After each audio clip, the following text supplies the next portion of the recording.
আমেরিকার ক্যালিফোর্নিয়ার Los Angeles শহর বর্তমানে এক উত্তপ্ত পরিস্থিতির মুখে।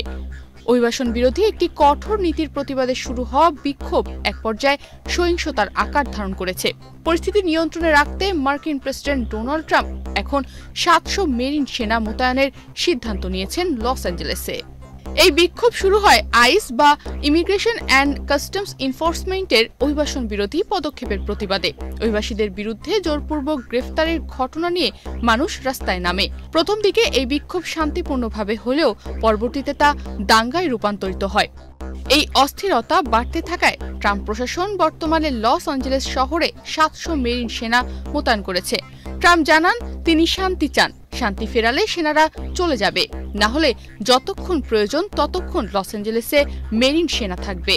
তিনি হুঁশিয়ারি দিয়েছেন, যারা অশান্তি সৃষ্টি করবে তাদের বিরুদ্ধে কঠোর ব্যবস্থা নেওয়া হবে।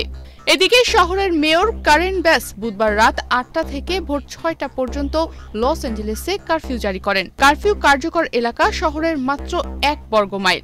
মেয়র বলেন, কারফিউ ভঙ্গকারীদের গ্রেফতার ও কঠোর ব্যবস্থা নেওয়া হবে। বিক্ষোভে ইতিমধ্যেই ব্যবসা প্রতিষ্ঠানগুলো ক্ষতিগ্রস্ত হয়েছে এবং পুলিশ টিয়ার গ্যাস ব্যবহার করেছে। লস অ্যাঞ্জেলেসের বাইরে সান ফ্রান্সিসকো, সান্তা আনা ও নিউ ইয়র্ক সহ অন্যান্য শহরেও ইতিমধ্যেই এই বিক্ষোভ ছড়িয়ে পড়েছে। সান ফ্রান্সিসকোতে সংঘর্ষের ফলে শতাধিক ব্যক্তিকে গ্রেফতার করা হয়েছে। নিউ ইয়র্কে ফেডারেল ভবনের সামনে প্রতিবাদের সময় পুলিশ ব্যাপকভাবে গ্রেফতার কার্যক্রম চালিয়েছে। এ বিষয়ে আমেরিকার প্রতিরক্ষা সচিব পিট হেগসেথ গণমাধ্যমকে জানিয়েছেন, ন্যাশনাল গার্ড অন্তত ৬০ দিন লস অ্যাঞ্জেলেসে মোতায়েন থাকবে। অন্যদিকে ক্যালিফোর্নিয়ার গভর্নর গ্যাভিন নিউসন ট্রাম্পের পদক্ষেপকে অযৌক্তিক ও বাস্তবতা থেকে বিচ্যুত হিসেবে অভিহিত করেছেন। পরিস্থিতি নিয়ন্ত্রণে না আসা পর্যন্ত সেনা মোতায়েন অব্যাহত থাকবে বলেও জানানো হয়েছে।